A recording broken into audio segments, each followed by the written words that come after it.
anticipation is growing. High school football season is here in the Rio Grande Valley. And Action 4 Sports Countdown to Kickoff starts now. Hello and welcome to Countdown to Kickoff 2011. Action 4 Sports look at the upcoming high school football season. I'm Action 4 Sports Director Clay Williams, and over the next 2 hours, yes, 2 hours, we're going to take a look at every single Rio Grande Valley high school football team. We'll do predictions, we'll do analysis, we'll do everything to get you ready for the upcoming 2011 season. It's going to be a good one. Let's start with the 3A teams. We've got 7 Valley teams spread across 2 districts. We'll look at them all right now in 31 and 32 3A. District 32 3A.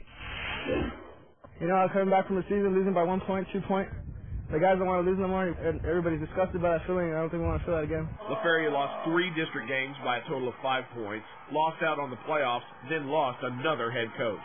Now Oscar Salinas takes over, moving the Lions into a no-huddle offense, sure to help 3A's top returning receiver, Gilbert Jimenez. Salinas, hired late last spring, held on to most of the coaching staff in an attempt at stability as he returns to where he once was an assistant. I guess hearing that that he's used to coach here, and that we used to have a winning tradition, and I guess it's gone downhill for the past couple of years.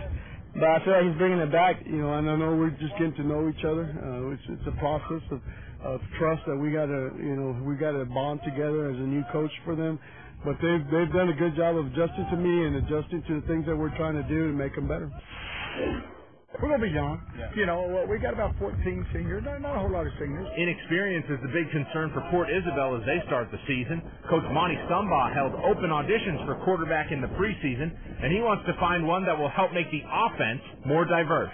We're going to mix up some things, some wrinkles, and we're going to throw a little more than we have in the past. Looking forward to come back, pick up where we left off last year. Try to get back into the playoffs. Things are going to be on. They just love to play football. They don't care who gets the credit, and they have fun. So, you know, we'll see.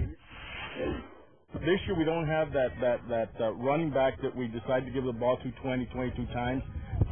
So there's not going to be anybody to key on. It's going to be an interesting situation where we're going to spread the ball around. Another interesting situation is that Progresso has the personnel for a running back by committee, that the Red Ants have players for an air attack, that the offensive line and defensive secondary are strengths for this team.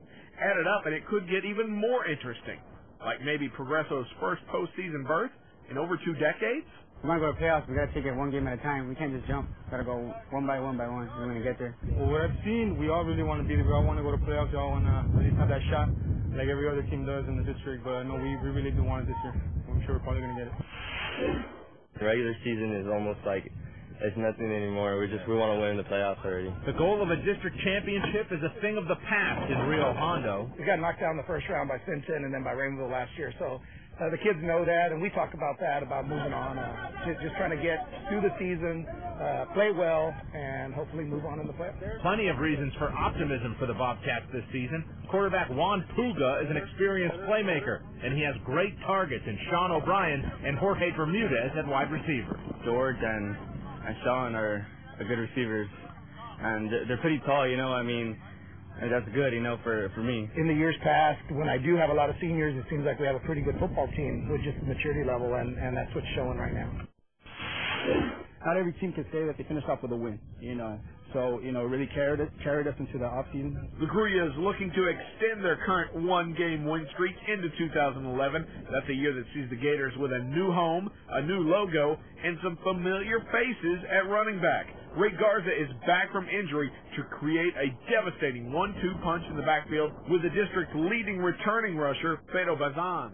Our offensive linemen, they got a lot better. Our defense can't stop us.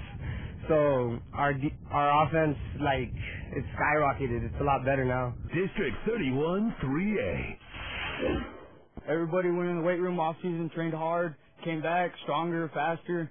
We're ready. After a perfect 2009 regular season, the Lyford Bulldogs lost 4 in a row to end 2010 out of the playoffs. This year, the Dogs look to return to glory, with running back Jacob Esparza and his entire offensive line returning, plus intense competition at the quarterback and wide receiver spots that's keeping the entire team on their toes. We've got a very competitive junior class. They're pushing for a lot of these starting positions, and I think that's picked up the morale. People know they're going to have to produce in practice in order to keep their position. I think that's evident. our opponents are a lot bigger than we are. So we have to make up with quickness and spreading out the field and utilizing the small, like water bug type of backs, is a good offense for that. New Raymondville head coach Joe Gonzalez knew exactly how many holes he had to fill in the Bearcats' depth chart before he took his new job. After all, he had been offensive coordinator just the year before. And now with 2 scrimmages under his belt, he has the Cats' O running like a well-oiled machine, so not much has changed. Or has it? Oh, he's a bit stricken now. It was expected of him because Coach Leal prepared him for this, so he'll do fine. We're not the biggest, but we're going to be the strongest and try to be the quickest kids out there. District 31 3A.